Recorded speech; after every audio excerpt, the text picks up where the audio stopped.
Captain Zephyr's 6 arms trembled as he watched the emergency broadcast flicker across every screen in the Galactic Council's command center. The blue-skinned Altarian had seen many things in his 40 years of military service, but nothing had prepared him for this moment. Behind him, representatives from 12 different species stood frozen in absolute silence, their various eyes, sensors, and optical organs fixed on the impossible image before them.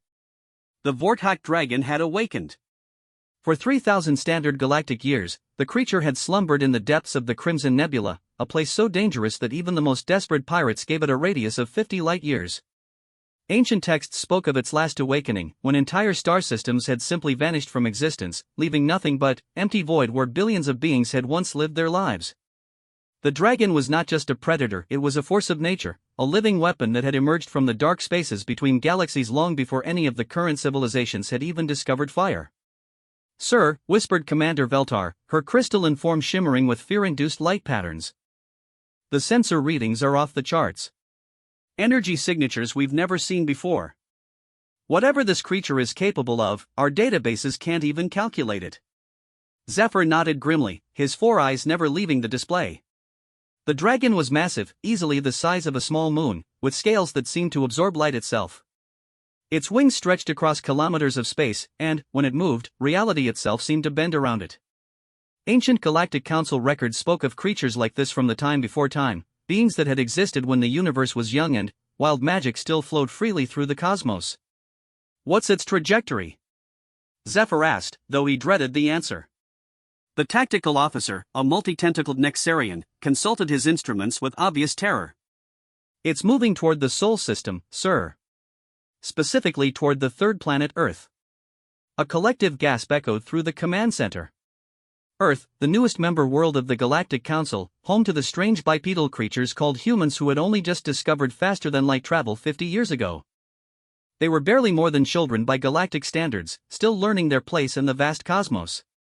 Their technology was primitive compared to most species, their military forces laughably small, and their understanding of cosmic threats almost non-existent. They would be slaughtered. "How long until it reaches Earth?" Zephyr demanded. "At current speed, approximately 6 standard hours, sir." 6 hours. Zephyr's mind raced through possibilities. The Galactic Defense Fleet's nearest battle group was 12 hours away. Even if they could mobilize every ship in their armada, historical records suggested that conventional weapons were useless against the Vorthak dragon. The last time one had been encountered, the combined might of 7 different empires had been swept aside like dust. "Sir," another officer called out, his voice barely above a whisper. "We're receiving communications from Earth. The humans, they're not evacuating." "What?" Zephyr spun around, his 4 eyes wide with disbelief. "Show me." The main screen flickered to display a transmission from Earth's primary communication hub. A middle-aged human woman with short gray hair stood behind a podium, her expression calm and determined. Behind her, Zephyr could see the blue-green world of Earth spinning peacefully in space, its white clouds swirling in patterns that somehow reminded him of his own homeworld's ancient paintings. "This is Admiral Sarah Chen of Earth Defense Command," the human said, her voice steady despite the cosmic horror bearing down on her world. "We are aware of the incoming threat. However, after consultation with our xenobiologists, historians, and first contact specialists, we have decided not to evacuate our planet." Shocked murmurs filled the command center. Zephyr felt his blood chill. Were the humans suffering from some form of collective madness? Admiral Chen continued, seemingly oblivious to the galaxy watching her with a mixture of horror and disbelief. "Our research indicates that the entity approaching our world may not be the mindless destroyer that historical records suggest. We believe it may be intelligent, possibly even sapient. As such, we are preparing to attempt first contact protocols." "They're going to try to talk to it," Commander Veltar whispered, her crystalline form now pulsing with patterns of absolute terror. "They're going to try to negotiate with the Vorthak dragon." Zephyr couldn't speak. In all his years of military service, across dozens of first contact situations and 3 different wars, he had never encountered such stunning bravery or such apparent stupidity. The humans clearly didn't understand what they were facing. The Vorthak dragons weren't just dangerous animals or hostile aliens. They were forces of cosmic destruction, beings that existed beyond normal understanding of life and death. "Sir, should we override their communication systems?" Force an evacuation, asked the tactical officer. Zephyr considered it for a long moment. The Galactic Council had protocols for situations like this, emergency powers that allowed them to take control of member worlds facing extinction-level events. But something stopped him. Perhaps it was the absolute certainty in Admiral Chen's voice, or maybe it was the way she had referred to the dragon as an entity rather than a monster. The humans had surprised the galaxy before with their unusual approaches to seemingly impossible problems. No, he said finally. We monitor and prepare to assist if possible. But we let them try. The screen shifted to show the dragon itself, now close enough to Earth that its massive form blocked out entire starfields. It moved with a grace that belied its tremendous size, wings that could have wrapped around moons folding and unfolding as it navigated through space. As it drew closer to Earth, something strange began to happen. The creature's movement slowed, and its massive head, easily the size of a city, turned toward the small blue world with what almost looked like curiosity. Energy readings are shifting, reported the Nexarian officer. The creature's bioelectrical patterns are changing. It's slowing down. On Earth, Admiral Chen had moved to what appeared to be an observation deck.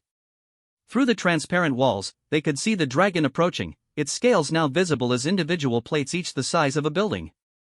The creature's eyes, 3 of them, each glowing with an inner fire that had been old when the galaxy was young, focused on the small planet before it. This is Earth to approaching entity, Admiral Chen's voice came through the communication system with remarkable calmness. We greet you in peace and friendship. We are the human inhabitants of this world, and we welcome you to our solar system. The dragon stopped. For the first time in recorded galactic history, a Vortac dragon had halted its approach when addressed by another species. The massive creature hung in space just outside Earth's orbital path, its 3 eyes fixed on the planet below. The galaxy held its breath. Incredible, whispered Commander Veltar. It's actually listening to them. But Zephyr noticed something else, something that made his blood run cold despite the apparent success of the human approach. The dragon's eyes were scanning Earth's surface with an intensity that suggested it was looking for something specific. Ancient texts spoke of the Vortac dragons as beings driven by incomprehensible purposes, creatures that move through the cosmos following patterns that mortal minds could not grasp. Sir, the communications officer called out, his voice tight with tension. We're detecting massive energy buildups throughout the creature's body. Whatever it came here for. I think it's about to begin. On Earth's surface, in a small suburban neighborhood in what the humans called North America, 7-year-old Emma Chen was having the best day of her life. Her grandmother had taught her how to make flower crowns that morning, and she had spent the afternoon in the family garden, weaving together daisies and dandelions into a perfect circle of white and yellow. Now she sat on her backyard swing, the crown perched on her dark hair, watching the sky with the endless fascination that only children possess. Emma didn't know that her mother, Admiral Sarah Chen, was at that very moment attempting to prevent the destruction of human civilization. She didn't know that billions of beings across the galaxy were watching Earth with a mixture of terror and amazement. She didn't know that the strange new star that had appeared in the sky was actually a creature older than her species' entire evolutionary history. All she knew was that something wonderful and magical was happening, and she wanted to see it up close. Mommy always says that when you meet someone new, you should be polite and friendly, Emma said to her stuffed dragon, Mr. Scales, who sat beside her on the swing. Do you think the sky dragon wants to be friends? Mr. Scales, being a stuffed animal, offered no opinion on the matter. But Emma had already made up her mind. With the fearless confidence that only a 7-year-old could possess, she slipped off the swing and walked toward the house. Grandma, she called through the back door. Can I go say hello to the dragon? Inside the house, Emma's grandmother was glued to the news broadcasts, watching in terror as the massive creature filled the sky above their world. When she heard Emma's innocent question, she nearly fainted. Emma, sweetheart, come inside right now, Grandmother Chen called, her voice shaking. That's not safe. But Emma had already wandered back into the garden, her flower crown slightly askew and her small hand clutching Mr. Scales. She looked up at the sky where the dragon hung like a second sun, its massive form both terrifying and beautiful. To her young eyes, it didn't look scary at all. It looked lonely. Hello, dragon. Emma called up to the sky, waving her free hand enthusiastically. I'm Emma. Do you want to be friends? Above Earth's atmosphere, the Vortac dragon's 3 eyes suddenly focused with laser precision on one specific point on the planet's surface. For reasons that would puzzle xenobiologists for centuries to come, the ancient creature had heard the voice of one small human child across the vast emptiness of space. And, for the first time in 3,000 years, the galaxy's most feared predator felt something it had almost forgotten: curiosity. The dragon began to descend toward Earth, its massive form casting shadows across entire continents. But its approach was gentle, controlled, as if it was taking great care not to damage the small blue world below. In the Galactic Council's command center, alarms screamed and officers shouted in panic. But, in one small backyard, a 7-year-old girl waited with a flower crown and a stuffed dragon, completely unaware that she was about to make history. The Vorthak dragon's descent toward Earth was unlike anything recorded in galactic history. Instead of the violent, reality-warping approach that ancient texts described, the massive creature moved with the careful grace of a parent trying not to wake a sleeping child. Its enormous wings, each one capable of generating gravitational distortions that could crush starships, barely stirred the upper atmosphere as it passed through Earth's orbital space. In the Galactic Council's command center, every screen displayed impossible readings. Captain Zephyr's 4 eyes darted between monitors showing energy outputs, gravitational measurements, and atmospheric disturbance data that defied all known physics. "Sir," stammered the Nexarian tactical officer, his tentacles writhing with confusion, "the creature's energy signature is stabilizing. It's actually reducing its power output as it gets closer to the planet." Commander Veltar's crystalline form flickered with patterns of bewilderment. "That's impossible. Vorthak dragons don't have fine motor control on a planetary scale. They're forces of destruction, not precision instruments." But the evidence was undeniable. As the dragon continued its descent, its massive form seemed to shimmer and contract slightly, as if it was consciously making itself smaller or at least less overwhelming. The creature's scales, which had initially absorbed all light that touched them, began to reflect the soft blue glow of Earth's atmosphere.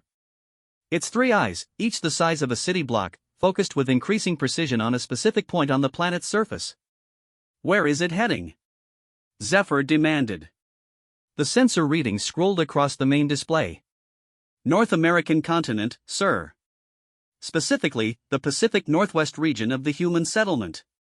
There's a small suburban area. It seems to be focusing on a single residential structure." Meanwhile, on Earth's surface, Admiral Sarah Chen stood in the emergency command center, watching the descent with a mixture of professional calm and personal terror. Her military training told her that this was the most dangerous moment in human history. Her mother's instincts told her that her daughter was in the backyard of their family home, directly beneath the creature's approach path. "Admiral," called Lieutenant Rodriguez from the communications station, "we're receiving requests from every major government on Earth. They want to know if we should attempt to intercept or evacuate the target area." Sarah closed her eyes for a moment, feeling the weight of her species' future pressing down on her shoulders. Then, she thought of her 7-year-old daughter, Emma, who had always been able to make friends with everyone she met: the shy kid at school, the grumpy neighbor, even the feral cat that had lived behind their garden shed. "Negative on the evacuation," she said firmly. "Maintain observation protocols. No military intervention unless the creature demonstrates hostile intent." "Ma'am," Rodriguez said carefully, "with respect, how exactly would we define hostile intent from a creature that could accidentally destroy our planet just by landing too hard?" Sarah almost smiled at that. It was a fair question. "Lieutenant, in my experience, intent matters more than capability. This creature could have destroyed us from orbit if that was its goal. The fact that it's taking such care suggests something else entirely." Back in Emma's neighborhood, the local authorities had quietly begun evacuating nearby houses, moving families out with calm efficiency that spoke of well-practiced emergency drills. But, somehow, Emma's house had been overlooked in the confusion, or perhaps something else was at work. Her grandmother had fallen asleep in front of the television, exhausted by the stress of the day, and Emma herself remained in the backyard, completely absorbed in her task of making a second flower crown. "Mr. Scales," Emma said to her stuffed dragon, holding up a chain of interconnected dandelions, "do you think the sky dragon would like a flower crown too? Grandma says flowers make everyone happy." The stuffed animal, worn soft from years of adventures and tea parties, sat propped against the garden fence with its own tiny flower crown perched between its sewn-on horns. Emma had decided that if she was going to meet a dragon, she should probably bring a proper offering. In her 7-year-old logic, flower crowns were clearly the most appropriate gift for any occasion. Above her, the Vorthak dragon continued its careful descent. Now close enough that its massive head was visible as more than just a distant star, the creature had begun to emit a low, harmonic sound that wasn't quite music and wasn't quite speech. The sound waves passed through Earth's atmosphere without causing the destructive sonic booms that military analysts had predicted. Instead, they created a gentle vibration that seemed to resonate with the planet's natural frequency. "Emma," a voice called from the house next door. Mrs. Patterson, their elderly neighbor, had appeared on her back porch despite the evacuation orders. "Emma, sweetheart, you need to come inside right now." Emma looked up from her flower weaving with mild confusion. "But, Mrs. Patterson, the dragon is coming to visit. Mommy always says we should be good hosts when we have guests." Mrs. Patterson stared at the child in amazement.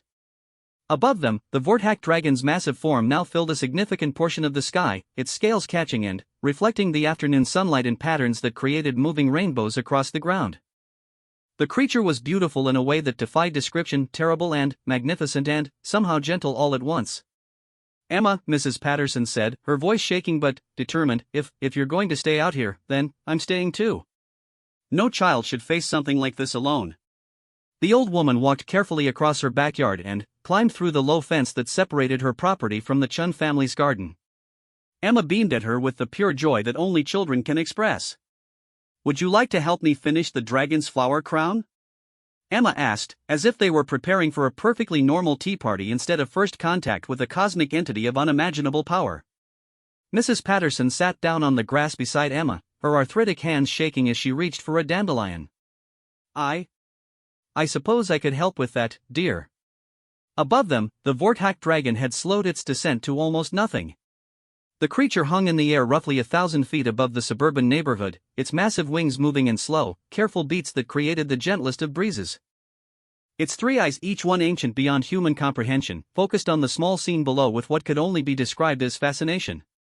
The dragon had traveled across countless galaxies during its long existence. It had witnessed the birth and death of stars, the rise and fall of civilizations that span entire star clusters. It had seen wonders and horrors that would drive most minds to madness.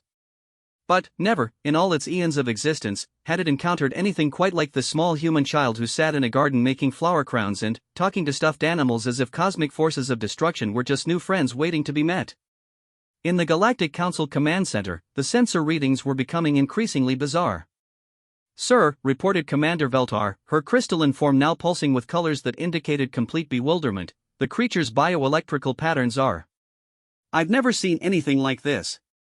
It's as if it's experiencing some form of emotional response." Captain Zephyr leaned forward, studying the data streams flowing across his screens. The Vortac dragon's energy signature had stabilized at levels barely above baseline, lower than most starships at rest. Its gravitational disturbance was minimal. Most remarkably, its neural activity patterns showed the complex rhythms associated with curiosity and, could it be, affection? "Captain," called the communications officer, "we're receiving a transmission from the dragon itself. It's trying to communicate. Put it through." The speakers crackled with a sound unlike anything any of them had ever heard. It started as a deep, resonant hum that seemed to emerge from the very fabric of space itself. Then, slowly, harmonics began to layer upon harmonics, creating a complex musical pattern that somehow conveyed emotions rather than words. There was loneliness in that sound, and ancient sadness, but also something new, something that sounded remarkably like joy. "By the void," whispered the Altarian sensor operator, "it's singing." On Earth, Emma heard the song too. She looked up from her flower crown, her small face lighting up with delight. "Oh! It's singing," she clapped her hands together, scattering dandelion petals into the air. "Mrs. Patterson, listen. The dragon is singing to us." Mrs. Patterson could indeed hear it, a melody that seemed to resonate in her bones and make her think of summer evenings and childhood lullabies.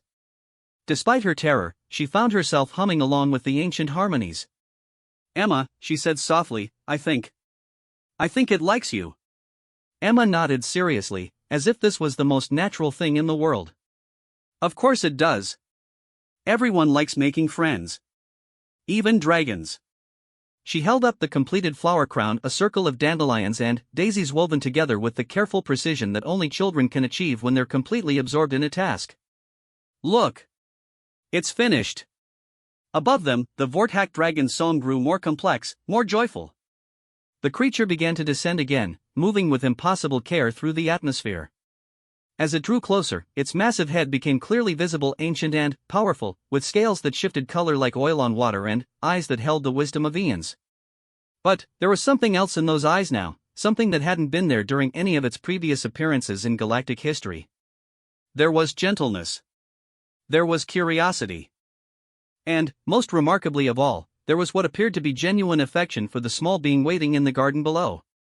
The dragon's descent continued, slow and careful, until its massive head hovered just 100 feet above Emma's backyard. At this distance, its breathing created gentle winds that rustled the flowers and made Emma's hair dance around her shoulders. The creature's eyes, each one larger than Emma's entire house, focused on her with laser precision. For a long moment, girl and dragon simply looked at each other across the vast difference in their scales of existence. The silence stretched out, filled only by the gentle harmonics of the dragon's ongoing song. Then, Emma smiled, the bright, fearless smile of a child who has never learned to be afraid of making new friends. "Hello, dragon," she called up, her voice clear and happy in the afternoon air. "I'm Emma. I made you a present." She held up the flower crown, tiny in her small hands but somehow visible to the ancient creature above. The dragon's song changed again, becoming softer, warmer, filled with harmonies that spoke of wonder and delight. Very carefully, moving with the precision of a master craftsman working on the most delicate project imaginable, the Vorthak dragon began to lower its massive head toward the garden. The moment that would change galactic history was about to begin. The Vorthak dragon's descent to ground level was a masterpiece of controlled power that defied every law of physics the galaxy thought it understood. The massive creature, larger than some moons, somehow managed to settle its enormous bulk in the small suburban neighborhood without so much as disturbing a single blade of grass outside the Chen family's backyard. Its head, easily the size of a city block, came to rest just inches from the garden fence where Emma stood with her flower crown and her boundless 7-year-old courage. In the Galactic Council's command center, every alarm in the facility had gone silent. Not because the danger had passed, but because their instruments could no longer categorize what they were witnessing as a threat. Captain Zephyr's 4 eyes stared at readings that suggested the dragon had somehow compressed its gravitational field to nearly nothing, creating a localized pocket of spacetime that allowed it to exist in close proximity to the fragile human world without accidentally destroying it. "This is impossible," whispered Commander Veltar, her crystalline form flickering through colors that had no name in any galactic language.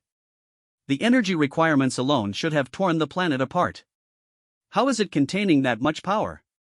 But the dragon wasn't just containing its power, it was reshaping itself entirely. As Emma and Mrs. Patterson watched in wonder, the creature's massive scales began to shift and change, becoming translucent in places, allowing soft light to filter through its ancient hide. Its 3 enormous eyes, each one containing galaxies of experience and wisdom, focused on Emma with an intensity that was somehow gentle rather than overwhelming. "Look, Mrs. Patterson," Emma whispered in awe, "it's making itself pretty for us." And, indeed, the dragon was doing exactly that. Colors began to flow across its scales in patterns that matched the flowers in Emma's garden, soft yellows like the dandelions, pure whites like the daisies, gentle greens like the new spring grass. The creature was consciously making itself less frightening, more approachable, transforming from a cosmic force of destruction into something that a small child could see as beautiful rather than terrifying. The dragon's song continued, but now it carried new harmonies, playful melodies that seemed to dance in the air around Emma's head. The sound waves were so carefully modulated that they felt like gentle caresses, warm and safe and infinitely kind. Emma took a step forward, her flower crown held carefully in both hands.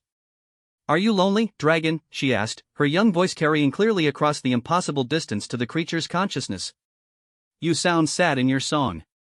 But also happy now." "Like when I'm sad, but then I see a butterfly." The dragon's response was immediate and profound. Its massive head lowered until its nearest eye was only a few feet from Emma, close enough that she could see her own reflection multiplied endlessly in its faceted surface. But, instead of the terrifying presence of an ancient cosmic entity, all Emma saw was kindness, vast, ancient, patient kindness that reminded her of her grandmother's hugs and her mother's bedtime stories. Mrs. Patterson clutched the garden fence, her elderly heart pounding with a mixture of terror and amazement. "Emma, dear," she managed to whisper, "perhaps we should go slowly." But Emma had already made her decision. With the absolute fearlessness that only children possess, she walked directly up to the dragon's massive head and stood on her tiptoes to place the flower crown on what appeared to be a small protrusion, possibly a horn or decorative scale, near the creature's eye. "There," she announced proudly. "Now you're beautiful too."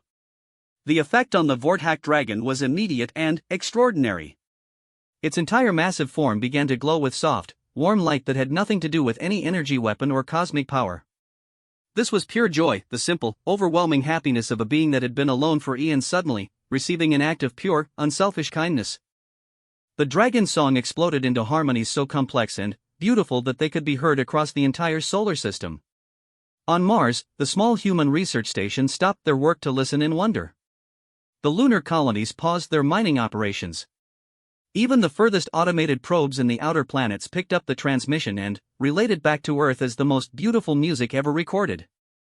But the most remarkable thing was happening right in Emma's backyard.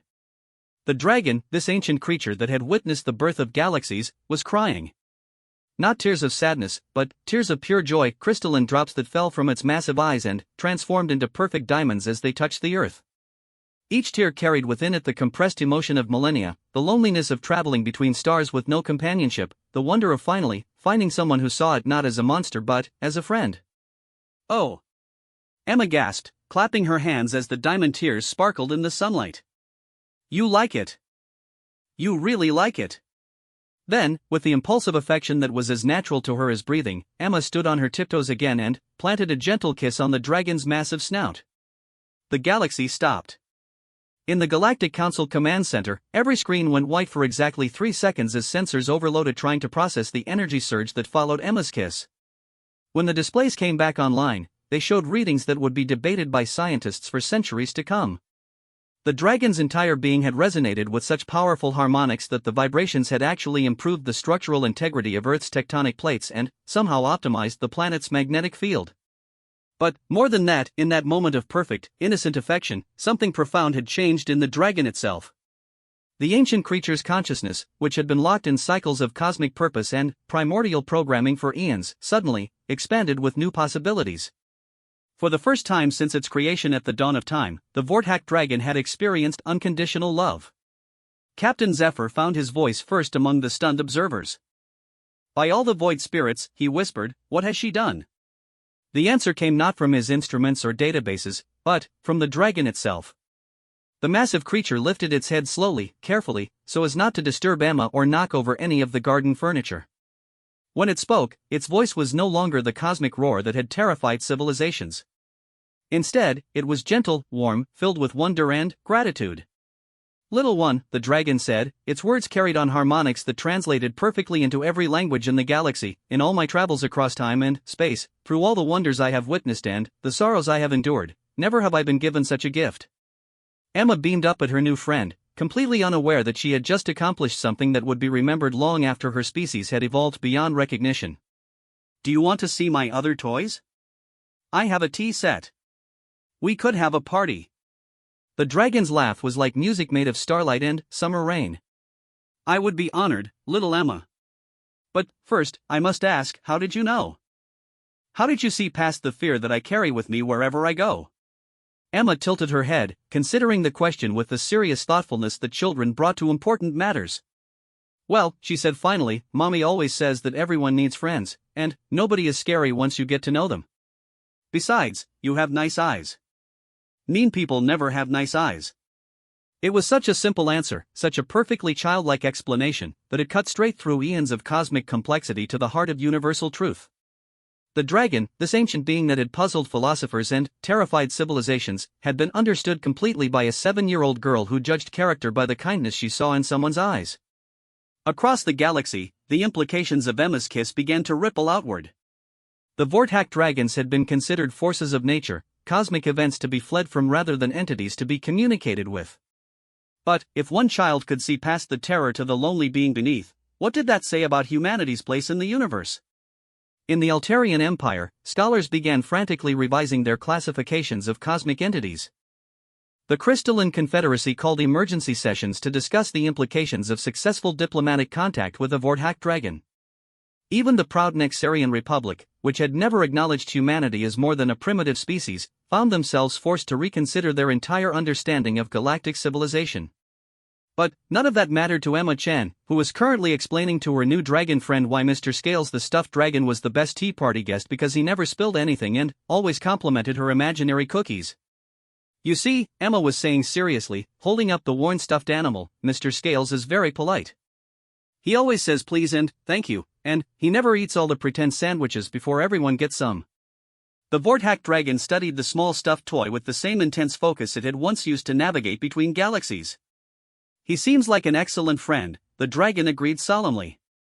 I hope I can learn to be as well-mannered as Mr. Scales.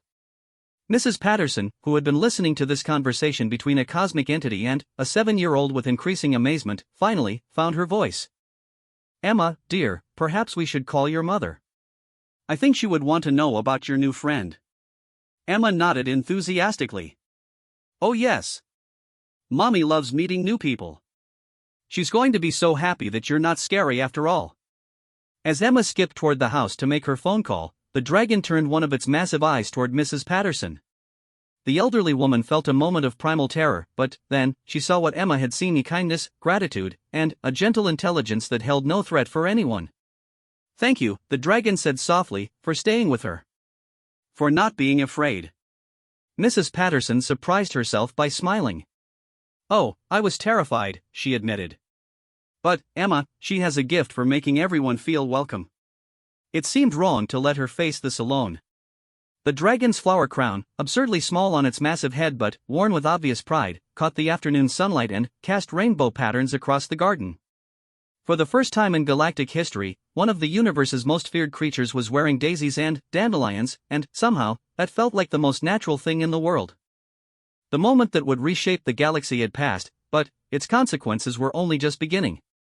Emma Chen, armed with nothing but flower crowns and unconditional kindness, had just proven that sometimes the most powerful force in the universe was the open heart of a child who refused to believe that anyone was beyond friendship. The galaxy would never be the same. Admiral Sarah Chen's emergency transport screamed through Earth's atmosphere at speeds that would have been impossible without the dragon's careful management of local gravitational fields.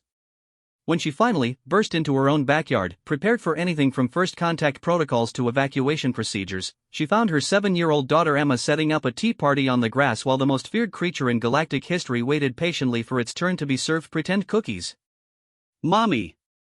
Emma called out cheerfully, as if this was the most normal afternoon in the world. Come meet my new friend. His name is...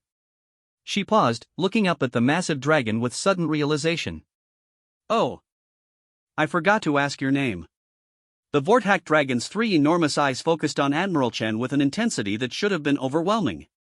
Instead, Sarah found herself looking into ancient wells of kindness and intelligence that somehow reminded her of her own daughter's eyes when Emma was trying very hard to be on her best behavior. I am Velkoroth, the dragon said, its voice carrying harmonics that translated perfectly into every language simultaneously. In your tongue, it means guardian of small sacred things. I have not spoken that name aloud for 3,000 of your years. Sarah felt her military training kick in, even as her maternal instincts screamed at the surreal situation. I'm Admiral Sarah Chen, Emma's mother. Thank you for being so gentle with her. The gratitude is mine entirely, Velkoroth replied, carefully adjusting its position so that one massive eye remained at Emma's level while another focused on Sarah. Your daughter has given me something I had forgotten could exist. She has reminded me what it feels like to be seen as a friend rather than a force to be feared. Emma had returned to arranging her tiny tea set, completely absorbed in the important work of making sure everyone had a proper place at the party. She had set out 4 cups, one for herself, one for Mr. Scales, one for her mother, and one that was clearly meant for the dragon, though it was comically small compared to Velkorotha's massive head. Now, Mr. Koroth, Emma said seriously, you'll have to be very careful with the teacup because it's my second best set and I don't want it to break. But, don't worry, I'll pour for you since your hands are so big. The sight of the galaxy's most feared creature being lectured about proper tea party etiquette by a 7-year-old was so absurd that Sarah almost laughed, despite the cosmic significance of the moment. Instead, she found herself sitting cross-legged on the grass beside her daughter, accepting a tiny plastic cup filled with water from the garden hose. So, Sarah said carefully, looking up at Velkoroth while Emma busied herself with serving imaginary sandwiches, what brings you to Earth? Our records indicate that your species usually travels for specific purposes. Velkorotha's massive head tilted slightly, a gesture that somehow conveyed thoughtfulness despite the creature's alien nature. I came because I sensed something unusual here. A resonance in the cosmic harmonies that I had never encountered before. Your species, you emit patterns that are unique in my experience. What kind of patterns? Sarah asked, her scientific curiosity overriding her diplomatic caution. Hope, Velkoroth said simply. Unfounded, illogical, completely unjustified hope. You face a universe that is vast and dangerous and largely indifferent to your existence, and yet you persist in believing that things will work out. That kindness matters. That friendship is possible between any two beings, regardless of how different they might appear. Emma looked up from her tea party preparations with bright eyes. Of course kindness matters. That's silly to think it doesn't. Here, try this cookie, it's chocolate chip. She held up an invisible cookie toward the dragon's massive head.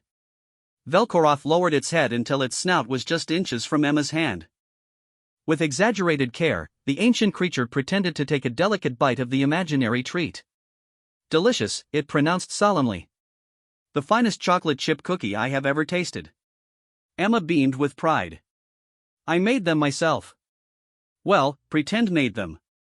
But, they're still good. Sarah watched this interaction with growing amazement. Here was a creature that could have destroyed their entire solar system without effort, engaging in elaborate pretend play with her daughter as if it was the most important thing in the universe. And, perhaps, she realized, it was. Velkoroth, she said slowly, how many others like you are there? Other dragons, I mean. The dragon's expression grew distant, sad. Many. Scattered across the galaxy, traveling ancient paths between the stars. But, we do not communicate. We have not gathered together since the early days of the universe, when we first awakened to consciousness among the stellar nurseries where new stars are born. Why not? Because we believed we were alone in our intelligence. We thought we were cosmic forces, natural disasters with consciousness. No one had ever shown us that we could be anything else. Velkorotha's massive eye focused on Emma, who was now carefully adjusting Mr. Scales' position at the tea party table. Until today. The implications hit Sarah like a physical blow. If there were more dragons scattered across the galaxy, and if Emma's simple act of friendship could reach one of them, what did that mean for humanity's future? More importantly, what did it mean for the dragons themselves? Emma, Sarah said carefully, how would you feel about inviting Mr. Karotha's friends to visit sometime? Emma clapped her hands together excitedly. Oh, that would be wonderful. We could have a really big tea party. But, we'd need more cups. She paused, considering the logistics with the seriousness that children brought to party planning. And, more cookies. Real ones, maybe, since they're so big. Velkorotha's song shifted to harmonies that conveyed deep emotion. You would welcome my kin here? Even knowing what we are capable of? Well, Emma said practically, if they're nice like you are, then, of course. Mommy always says the more friends you have, the happier you are. Besides, if you're all lonely, then, you should definitely come have tea parties together. In the Galactic Council's command center, Captain Zephyr was watching these proceedings with growing disbelief. The communications channel was still open, carrying every word of the conversation between Emma and Velkoroth across the galaxy. In the past hour, they had received over 10,000 requests for communication transcripts from species across 12 different star sectors. Sir, Commander Veltar said quietly, her crystalline form pulsing with colors that indicated deep thought, if the child is correct, if friendship is possible with the Vorthak dragons, this changes everything we thought we knew about cosmic hierarchy.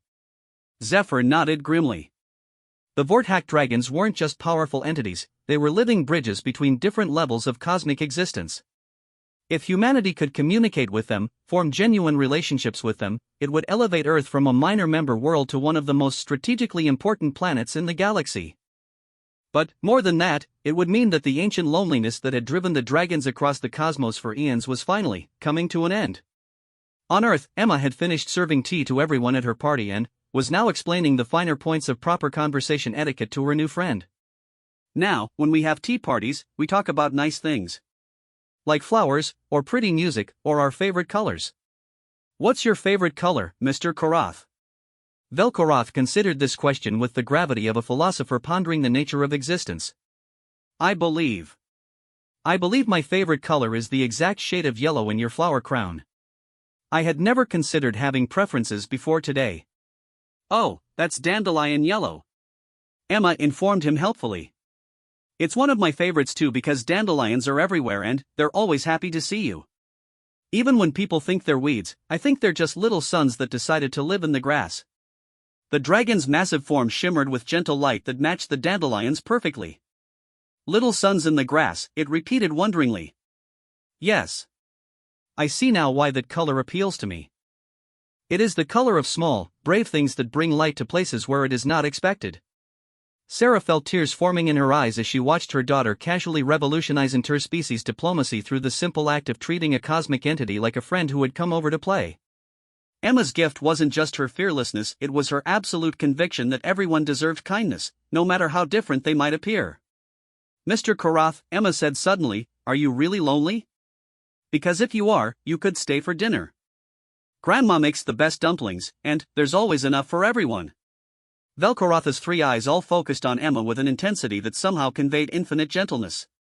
Little Emma, the dragon said softly, you have already given me more than I had dared to hope for in all my eons of existence. But, yes. I would very much like to stay for dinner with your family. In the distance, Sarah could hear the sound of her mother's voice calling from the house, probably wondering where everyone had gone and why there was a massive shadow covering the entire neighborhood. Soon, she would have to explain to her mother that Emma had adopted a cosmic entity and invited it to dinner.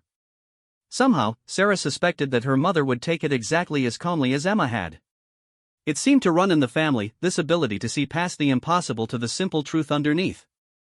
The tea party continued, with Emma teaching Velkorath the proper way to hold a tiny teacup without crushing it, while the dragon shared stories of distant stars and the beautiful nebulae where new worlds were born. Neither of them seemed to realize that their friendship was being broadcast across the galaxy, inspiring hope in species that had never dared to dream of peaceful contact with the ancient dragons. The universe was about to become a much smaller, much friendlier place. 6 months after Emma Chen's tea party changed the course of galactic history, Earth had become something unprecedented, the unofficial capital of interspecies friendship. What had begun as one small girl's act of kindness had rippled outward across the cosmos, fundamentally altering the relationship between humanity and the rest of the galaxy. The Chen family's backyard had been transformed into a proper diplomatic meeting ground, though Emma still insisted on calling it the Big Tea Party Place. The garden was now filled with flowers from dozens of different worlds, each one a gift from species who had never before dared to approach a Vorthak dragon. Crystal blooms from the Eltarian homeworld grew beside earth roses, while singing lilies from the Nexarian colonies harmonized with dandelions that Emma refused to let anyone remove. Because, she had explained to the Galactic Council's landscape designers, the dandelions were here first, and it's not polite to kick out your friends just because fancier friends want to visit. Today marked a historic occasion, the first formal gathering of Vorthak dragons in over 3,000 years. 7 of the ancient creatures had answered Velkoratha's call, traveling from distant corners of the galaxy to meet the small human who had somehow bridged the gap between cosmic force and friendship. Admiral Sarah Chen stood at her kitchen window, watching her daughter teach a creature older than Earth's solar system how to properly braid flower crowns for its visiting relatives. Outside, 7 dragons, each one the size of a city block, sat in a careful circle around Emma's expanded tea party setup, their massive heads lowered to child level as they listened with rapt attention to her instructions. Now, Salandra, Emma was saying to a dragon whose scales shimmered like captured starlight, you have to be gentle with the stems or they'll break. Here, watch how I do it. She demonstrated with exaggerated care, weaving together cosmic orchids that bloomed in patterns that matched the dragon's natural coloring. Salandra, whose name meant keeper of stellar winds, followed Emma's instructions with the precision of an engineer designing a starship.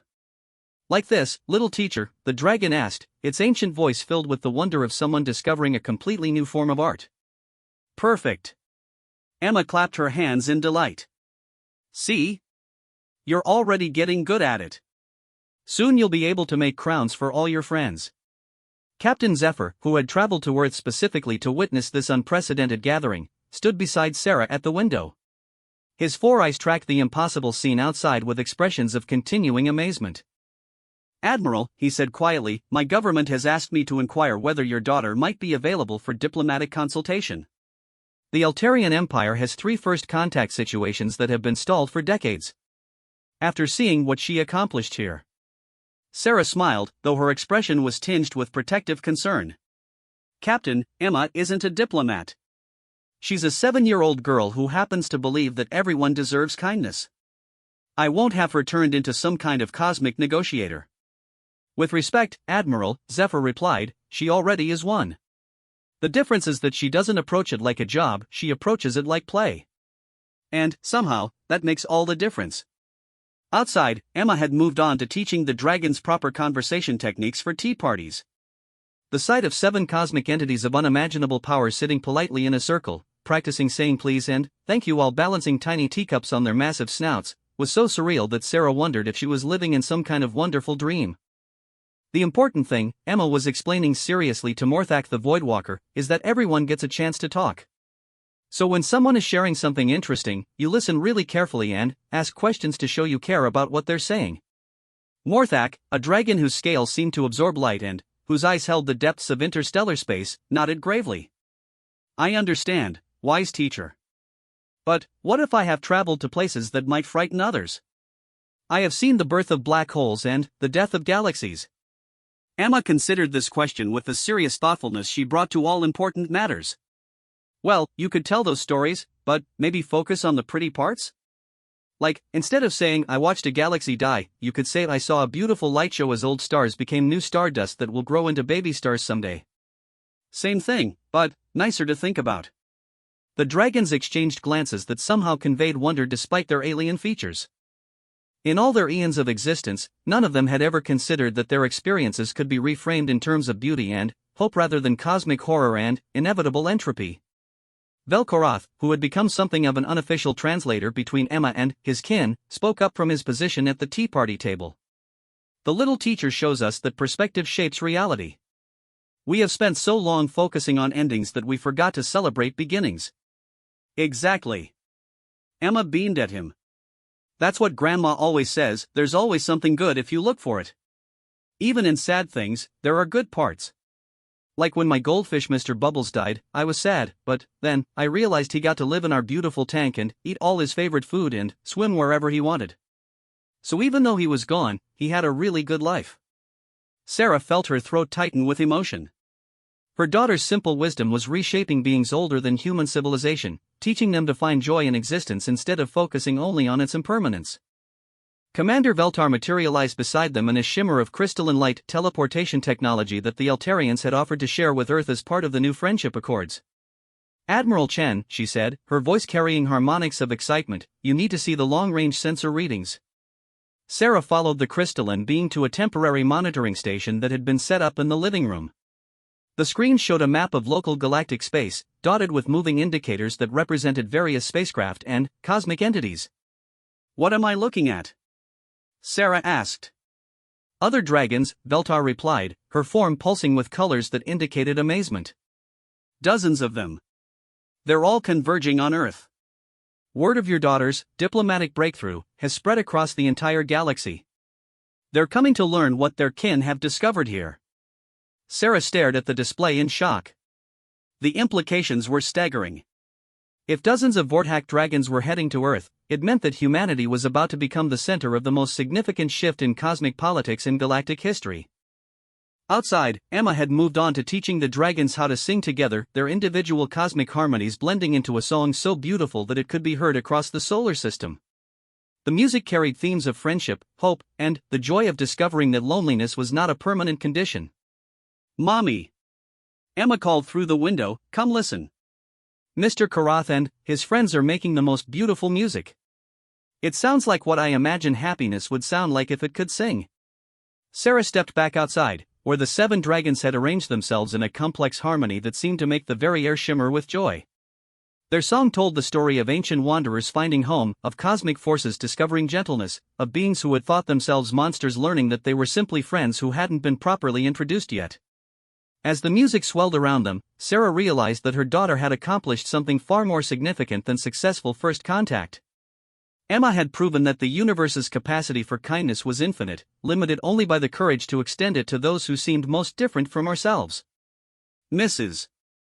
Chen called Mrs. Patterson from next door, her voice carrying clearly over the dragon song, would you mind if I brought over some fresh cookies? I think our guests might enjoy them with their tea. Sarah laughed, a sound of pure joy and wonder. Only her elderly neighbor would respond to a gathering of cosmic entities by offering homemade cookies. But, then, again, that was exactly the kind of response that had started this whole miraculous adventure. "I think they'd love that, Mrs. Patterson," Sarah called back. As the afternoon sun cast golden light across the garden where dragons and humans shared tea and friendship, Sarah understood that this was just the beginning. Emma's simple act of kindness had opened a door that could never be closed, a gateway to a future where the galaxy's most feared creatures were no longer monsters lurking in the darkness between stars, but friends gathering for tea parties in suburban backyards. The universe had just become a much warmer place to live. In her arms, Emma's newest creation, a flower crown made from blossoms gifted by 7 different worlds, caught the light and cast rainbow patterns across the grass. It was a crown fit for someone who had accidentally crowned herself the galaxy's first ambassador of unconditional friendship. And, as the dragon song continued to fill the afternoon air with harmonies of hope and wonder, Sarah knew that the stars would never look the same again. Because now, when humanity looked up at the night sky, they wouldn't see the cold depths of space filled with unknowable dangers. They would see a galaxy full of friends they hadn't met yet. The tea party that changed everything was far from over. In fact, it was just beginning.